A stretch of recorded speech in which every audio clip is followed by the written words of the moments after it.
Assalamualaikum warahmatullahi wabarakatuh. Perkenalkan, nama saya Putri Rismawati dengan nomor pokok mahasiswa 213402516194. Di sini saya akan mempresentasikan terkait analisis efisiensi biaya guna untuk memenuhi nilai ujian akhir semester saya. Efisiensi biaya. Menurut Carter dan Usri, biaya didefinisikan sebagai nilai tukar, pengeluaran, pengorbanan untuk memperoleh manfaat. Dalam akuntansi keuangan, pengeluaran atau pengorbanan pada saat akuisisi diwakili oleh penyusutan saat ini atau di masa yang akan datang dalam bentuk kas atau aktiva lain. Sedangkan menurut Mulyadi, biaya adalah pengorbanan sumber ekonomi yang diukur dalam uang, yang telah terjadi atau kemungkinan akan terjadi untuk mencapai tujuan tersebut. Mulyadi mengemukakan bahwa biaya dapat digolongkan sebagai berikut. Yang pertama, penggolongan biaya menurut objek pengeluaran. Dalam cara ini, nama objek pengeluaran merupakan dasar penggolongan biaya. Misalnya, nama objek pengeluaran adalah bahan bakar, maka semua pengeluaran yang berhubungan dengan bahan bakar disebut biaya bahan bakar. Yang kedua, penggolongan biaya menurut fungsi pokok dalam perusahaan. Dalam perusahaan manufaktur ada 3 fungsi pokok, yaitu fungsi produksi, fungsi pemasaran, dan fungsi administrasi dan umum. Oleh karena itu, dalam perusahaan manufaktur, biaya dapat dikelompokkan menjadi 3 kelompok.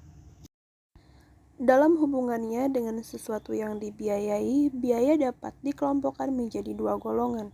Yang pertama, biaya langsung atau direct cost, yaitu biaya yang terjadi yang penyebab salah satunya adalah karena adanya sesuatu yang dibiayai. Yang kedua, biaya tidak langsung atau indirect cost, yaitu biaya yang terjadi tidak hanya disebabkan oleh sesuatu yang dibiayai. Biaya tidak langsung dalam hubungannya dengan produk disebut dengan istilah biaya produksi tidak langsung atau biaya overhead pabrik. Cara penggolongan biaya. Penggolongan biaya menurut perilaku dalam hubungannya dengan perubahan volume kegiatan. Menurut cara penggolongan ini, biaya dapat digolongkan menjadi 3, diantaranya 1. Biaya variabel adalah biaya yang jumlah totalnya berubah sebanding dengan perubahan volume kegiatan. Yang kedua, biaya semi variabel adalah biaya yang berubah tidak sebanding dengan perubahan volume kegiatan. Dalam biaya semi variabel mengandung unsur biaya tetap dan unsur biaya variabel. Yang ketiga, biaya semi-fixed adalah biaya yang tetap untuk tingkat volume kegiatan tertentu dan berubah dengan jumlah yang konstan pada volume produksi tertentu. Di dalam kegiatan ekonomi, konsep efisiensi tertuju pada bagaimana penciptaan barang dan jasa dengan menggunakan biaya yang paling rendah yang mungkin dapat dicapai, serta mampu mengalokasikan sumber-sumber ekonomi pada penggunaan yang paling bernilai. Pengukuran efisiensi biaya. 1. Pendekatan teknis. Menurut Suseno, efisiensi teknis merupakan suatu ukuran yang membandingkan antara keluaran atau output dan masukan atau input, atau jumlah yang dihasilkan dari sejumlah input yang digunakan. Sedangkan menurut Sean Reynolds, efisiensi merupakan perbandingan antara output dan input yang berhubungan dengan tercapainya output maksimum dengan sejumlah input tertentu, yang berarti jika rasio output-input semakin besar, maka efisiensi dikatakan semakin tinggi. 2. Pendekatan biaya. Efisiensi dengan pendekatan biaya adalah mengukur sejauh mana biaya yang dikeluarkan oleh suatu unit ekonomi atau perusahaan untuk mendapatkan hasil atau keluaran tertentu yang diharapkan, sehingga dapat dibuat perbandingan di antara kedua variabel tersebut. Pengambilan keputusan. Pengambilan keputusan adalah bagian kunci kegiatan manajer. Kegiatan ini memegang peranan penting terutama bila manajer melaksanakan fungsi perencanaan. Dalam proses perencanaan, manajer memutuskan tujuan-tujuan organisasi yang akan dicapai, sumber daya yang akan digunakan, dan siapa yang akan melaksanakan tugas. Menurut Marquis dan Huston, pengambilan keputusan merupakan proses kognitif yang kompleks dan sering didefinisikan sebagai suatu upaya memutuskan serangkaian tindakan tertentu. Pengambilan keputusan sering dianggap sinonim dengan manajemen. Model pengambil keputusan. Yang pertama ada model normatif. Menurut Swanberg, model normatif untuk pembuatan keputusan ini tidak realistis karena asumsinya jelas, memilih di antara alternatif yang teridentifikasi. Ada 7 langkah untuk membuat keputusan dalam model analisis ini. Yang pertama, menemukan dan menganalisis masalah.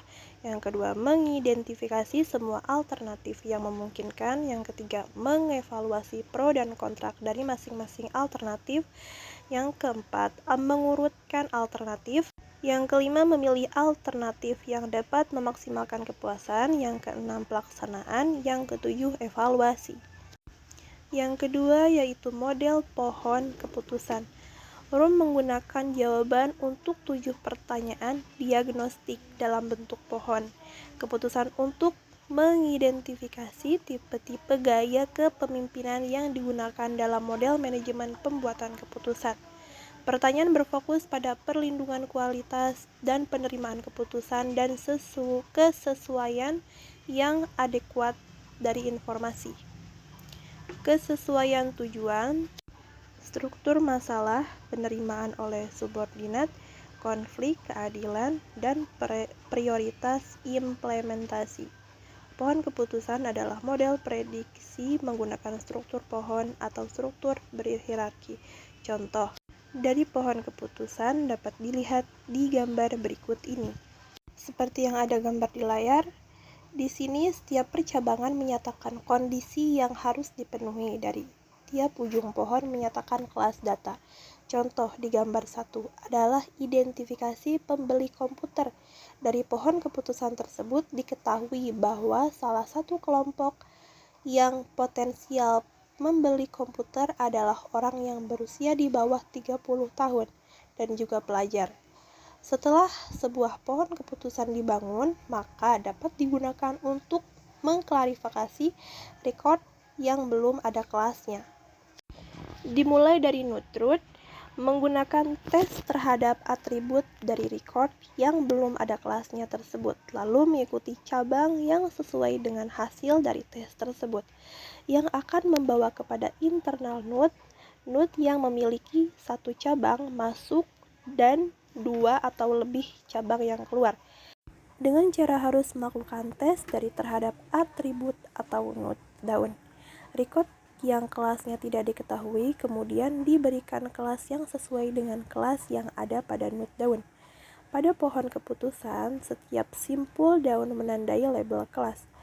Proses dalam pohon keputusan yaitu mengubah bentuk data label table menjadi model pohon tree. Kemudian mengubah pohon tersebut menjadi aturan atau rule. Model yang ketiga yaitu model deskriptif. Simon mengembangkan model ini didasarkan pada asumsi bahwa pembuat keputusan adalah seseorang yang melihat masalah secara rasional dalam membuat solusi yang dilakukan dan didasarkan pada informasi yang diketahuinya. Ada 5 langkah pengambilan keputusan dalam model deskripsi. 1. Menetapkan tujuan yang dapat diterima. 2. Menguraikan persepsi subjektif dalam masalah. 3. Mengidentifikasi alternatif yang bisa diterima. 4. Mengevaluasi secara alternatif, menyeleksi alternatif, menerapkan keputusan. 5. Evaluasi. Sekian presentasi dari saya. Jika masih terdapat kesalahan, mohon dimaafkan. Wassalamualaikum warahmatullahi wabarakatuh.